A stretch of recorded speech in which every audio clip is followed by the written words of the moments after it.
नमस्कार मंडळी, कसे आहात तुम्ही? आय होप तुम्ही सगळे ठीक असाल। तर आज मी बनवणार आहे मटका पनीर बिर्याणी। तर इथे आपल्याला त्यासाठी काय काय लागणार आहे ते आपण इथे पाहणार आहोत। तर एकदम रेस्टॉरंट स्टाईल आज आपण घरच्या घरी मटक्यामध्ये पनीरची बिर्याणी बनवणार आहोत। तर त्यासाठी इथे मी घेतलेले आहे, तर इथे हे फ्रोझनवाले वाटाणे आहेत। तर आपल्याला पनीर वाटाणे किती लागणार आहे ते मी तुम्हाला इथे सांगणार आहे। तर साधारण हे एक पॅकेट आणलेलं आहे मी वाटाण्यांचं। तर त्यातले अर्धे वाटाणे मी एका बाउलमध्ये काढून घेतलेले आहेत। त्यानंतर इथे पनीरचे 2 पॅकेट्स आहेत। तर हे दोन्ही पॅकेट मी घेणार आहे। या पॅकेटमध्ये ऑलरेडी पनीरचे क्यूब्स असतात, त्यामुळे आपल्याला त्याचे क्यूब बनवायची आवश्यकता नाही। तर आता हे सगळे पनीर काढून घेतलेले आहेत आणि ह्याला आपण साईडला ठेवणार आहोत, कारण ते पूर्ण असं थंड आहेत आणि बर्फा टाईपमध्ये आहेत। तर त्याला आपण थोडा वेळ साईडला ठेवून देणार आहोत। त्यानंतर मसाला बनवण्यासाठी इथे मी साधारण 3 टोमॅटो, 6 मीडियम साईजचे कांदे घेतलेले आहेत आणि 3 बटाटे घेतलेले आहेत। तर आता याच्यामध्ये आपण खूप साऱ्या भाज्या मिक्स करणार नाही आहोत, कारण काय होतं मग तो व्हेज पुलावच होईल। त्यामुळे इथे आपण फक्त आणि फक्त बटाटे, टोमॅटो आणि कांदा आणि पनीरचा यूज करणार आहोत आणि फ्रोझन पीसेस म्हणजे ग्रीन पीसेस म्हणजे वाटाणे ते घेणार आहोत। तर आता इथे आपले टोमॅटो आणि बटाटे छान असे स्वच्छ करून झालेले आहेत। तर आता आपण कांदा इथे कट करून घेणार आहोत। हे आपल्या मसाल्यासाठी लागणार आहे। तर साधारण इथे मी आज जी पनीरची बिर्याणी बनवणार आहे ती म्हणजे त्याच्यामध्ये आपण अर्धा किलो राईस घेणार आहोत, म्हणजे अर्धा किलोपेक्षा थोडा कमी, पण त्याच प्रमाणात इथे राईस घेणार आहोत। तर त्यासाठी हा मसाला आपण घेणार आहोत। आता इथे कांदे आपले छान असे स्वच्छ करून झालेले आहेत, त्याची पूर्ण साल काढून झालेली आहेत। आता इथे उभा कांदा आपल्याला चिरून घ्यायचा आहे। अशा पद्धतीने जर तुम्ही कांदा चिरत असाल तर खूप छान असा एकदम पातळ असा चिरला जातो। तर इथे आपला पूर्ण कांदा चिरून झालेला आहे। तर आपण एका ताटामध्ये ह्याला काढून घेऊ।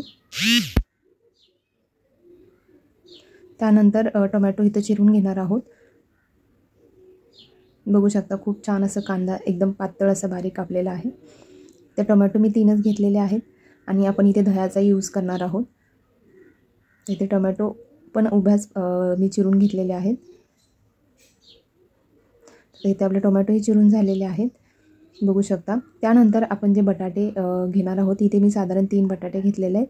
तसे तर बटाटे ऑप्शनल आहेत, पण बटाट्याने पण अजून छान लागते बिर्याणी, त्याच्यामुळे मी बटाटे घेतलेले आहेत। तर त्या बटाट्याची साल काढून आपण एका बटाट्याचे साधारण 4 तास त्याचे काप करणार आहोत आणि असे मोठ्या साईजमध्ये ठेवणार आहोत, म्हणजे आपल्याला ते व्यवस्थित फ्राय करता येतील आणि खातानाही तुम्ही छान अशा पद्धतीने खाऊ शकता। तर अशा पद्धतीने सगळे बटाटे जे आहेत आपण कापून घेणार आहोत। त्यानंतर बटाटे आणि जे आपले पनीर आहेत, पनीरचे क्यूब्स आहेत, ते आपण तेलामध्ये फ्राय करून घेणार आहोत। तर अशा पद्धतीने बटाटे छान असे चिरून झालेले आहेत। आणि असं काही बनवत असेल तर खूप सारा पसारा होतो, तुम्हाला तर माहितीच आहे। आता इथे आपण एक कढई घेणार आहोत। कढईमध्ये तेल साधारण मी इथे 3 पळ्या जे आहे तेलाच्या घेतलेल्या आहेत, जेणेकरून आपलं पनीर आणि बटाटे अजिबात खाली चिटकणार नाहीत। अशा पद्धतीने आपल्याला फ्राय करून घ्यायचं आहे। छान असं ब्राऊन कलर येईपर्यंत आपल्याला त्याला फ्राय करून घ्यायचं आहे। तर बघू शकता खूप छान असे फ्राय झालेले आहेत।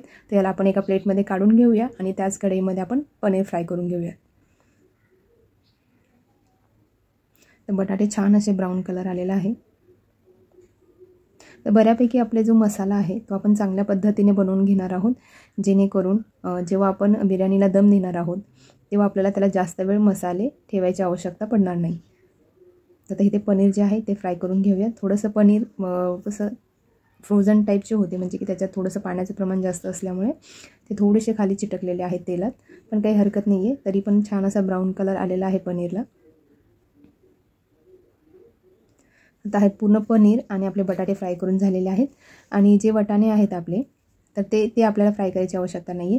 तर आता आपण काय करणार आहोत, इथे ह्याला मॅरिनेट करून घेणार आहोत। तर ह्याच्यामध्ये सगळे मसाले मिक्स करणार आहोत। तर इथे मी एक छोटी वाटी जी आहे दही घेतलेला आहे। जसं आपण चिकनला मॅरिनेट करतो तसंच त्याच पद्धतीने आपण पनीर आणि बटाट्याला पण मॅरिनेट करून घेणार आहोत। तर इथे 1 चमचा मी हळद घेतलेली आहे, 1 चमचा रेड चिली पावडर, त्यानंतर गरम मसाला घेतलेला आहे आणि 1 चमचा मी आपला जो बिर्याणी मसाला आहे तो तुम्ही कुठलाही यूज करू शकता। तर बिर्याणी मसाला घेतलेला आहे। तर छान असा आता आपण इथे मिक्स करून घेऊयात आणि ह्याला एक छान मसाले मुरण्यासाठी एक 5 ते 10 मिनिटं आपल्याला ठेवायचं आहे आणि 1 चमचा ह्याच्यात मीठ घालायचं आहे। आता आपले मसाले छान असे मॅरिनेट होईपर्यंत आपण जो राईस आहे तो राईस आपण स्वच्छ धुवून तोही भिजायला ठेवणार आहे. जर तुम्ही राईस म्हणजे बिर्याणी बनवताय, मग तुम्ही चिकन बिर्याणी असू दे, व्हेज असू दे किंवा पुलाव असू दे, तर तुम्ही राईस जर जास्त पाण्यात भिजत ठेवला तर तो छान असा सुटसुटीत होतो शिजवल्यानंतर.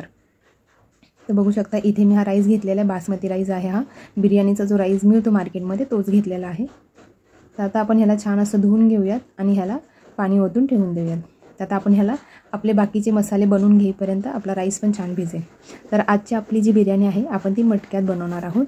तर हा जो मटका आहे याच्यामध्ये मी बिर्याणी बनवते. तर ऑलरेडी एक बिर्याणी आपली ह्याच्यात बनवली होती, त्याच्यामुळे थोडंसं खाली लागलेलं होतं. ते छान स्वच्छ करून घेतलेलं आहे. आता याच्यामध्ये आपण जे कांदे आणि टोमॅटो आहेत ते आपण फ्राय करून घेणार आहोत. तर इथे साधारण 3 चमचे किंवा 3 पळ्या मी ऑइल घेतलेला आहे आणि त्याच्यामध्ये आता कांदा टोमॅटो आपण फ्राय करून घेणार आहोत. तर छान अशा पद्धतीने आपल्याला ह्याच्यात सगळे मसाले फ्राय करून घ्यायचे आहेत. तर मटक्यात बनवल्यामुळे काय होतं, बिर्याणीला खूप छान असं एकदम स्वादिष्ट अशी बनते बिर्याणी आणि खायलाही खूप छान लागते. तर आता हे मसाले छान असे आपण भाजून घेऊयात. तोपर्यंत साईडला आपण आपला जो राईस आहे तो ह्याच्यामध्ये बॉईल करायला टाकणार आहे. तर आपण डायरेक्ट मसाल्यात राईस न मिक्स करता आपण त्याला सेपरेट पातेल्यामध्ये शिजवून घेणार आहोत. तोही 80 to 85% आपण त्याला शिजवून घेणार आहोत. राहिलेला जो काही 15% आहे तो आपण जेव्हा दम देतो त्यावेळेस तो राईस छान असा वाफलून निघतो. इथे अद्रक आणि कोथिंबिरीची अद्रक लसूणची पेस्ट घातलेली आहे. आता याच्यामध्ये आपण जे मॅरिनेट केलेला मसाला आहे तो याच्यात मिक्स करणार आहोत.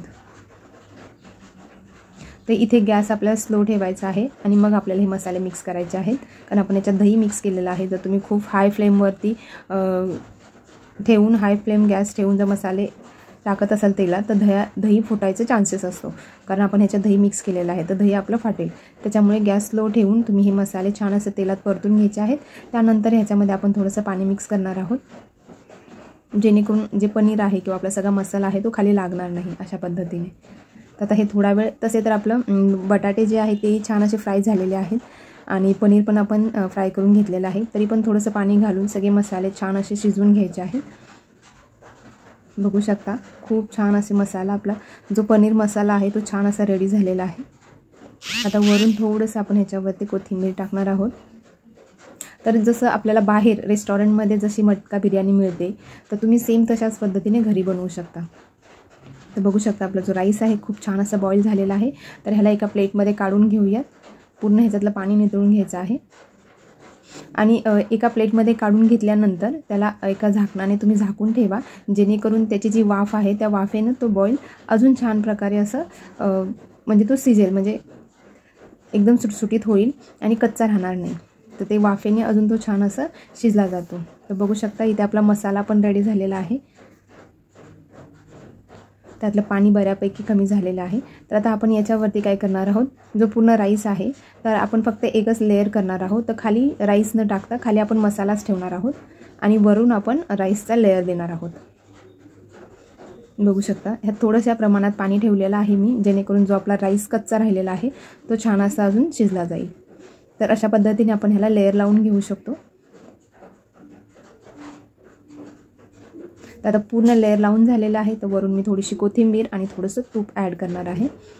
तर तूप ऑप्शनल आहे, तुमच्याकडे असेल तर तुम्ही त्याच्यामध्ये ॲड करू शकता, नसेल तरी पण छान लागते बिर्याणी, असेल तर घालू शकता. बघू शकता इथे थोड्याशा प्रमाणात मी तूप जे आहे ॲड केलेलं आहे. तर आता साधारण याच्यातले आपले सगळे मसाले जे आहे शिजलेले आहेत. त्यामुळे आता आपल्याला काय करायचं आहे, एक तर गॅस खूप स्लो ठेवायचा आहे. तर तुम्ही डायरेक्ट गॅसवर ठेवू शकता किंवा एक तवा घेऊन त्या तव्यावरती ठेवू शकता. तर आपलं पूर्ण बिर्याणी जी आहे पनीर बिर्याणी इथे बनवून झालेली आहे, बघू शकता. तर तुम्हाला आजची रेसिपी कशी वाटली कमेंट करून मला नक्की सांगा. त्याचबरोबर आपल्या चॅनलवर जे कोणी नवीन असेल त्यांनी आपल्या चॅनलला सबस्क्राईब करा, व्हिडिओला लाईक करा आणि शेअर करा. तुम्हाला छान छान अशा रेसिपीज आपल्या चॅनलवरती पाहायला मिळतील. बघू शकता तर ऑलरेडी सगळे मसाले आपले जे होते छान असे फ्राय झालेले होते आणि राईस पण छान प्रकारे बॉईल झालेला होता. त्यामुळे नंतरच्या वेळेस जेव्हा आपण दम देतो त्यावेळेस जास्त वेळ लागत नाही. तर तुम्ही डायरेक्ट गॅसवर न ठेवता, कारण ऑलरेडी सगळे मसाले भाजून घेतलेले असल्यामुळे नंतर आपण त्याला तव्यावरती ठेवलं तरी चालेल. तव्यावरती ठेवा, जेणेकरून खाली मसाले लागणार नाहीत. तर बघू शकता खूप छान अशी इथे आपली पनीर बिर्याणी रेडी झालेली आहे. तर छान अशा प्रकारे पूर्ण मसाला पण बनलेला आहे त्याचा आणि राईस पण पाहू शकता खूप छान आणि सुटसुटीत असा झालेला आहे। तर अशाच पद्धतीने तुम्ही चिकन बिर्याणी बनवू शकता आणि सेम चिकन बिर्याणीचा व्हिडिओही आपल्या चॅनलवरती आहे, तर तुम्ही जाऊन चेक करा। बघू शकता खूप छान अशी आपली इथे restaurant style paneer biryani ready झालेली आहे आणि खायलाही खूप छान झाली होती ही बिर्याणी। तुम्ही पण नक्की ट्राय करा। Thank you guys.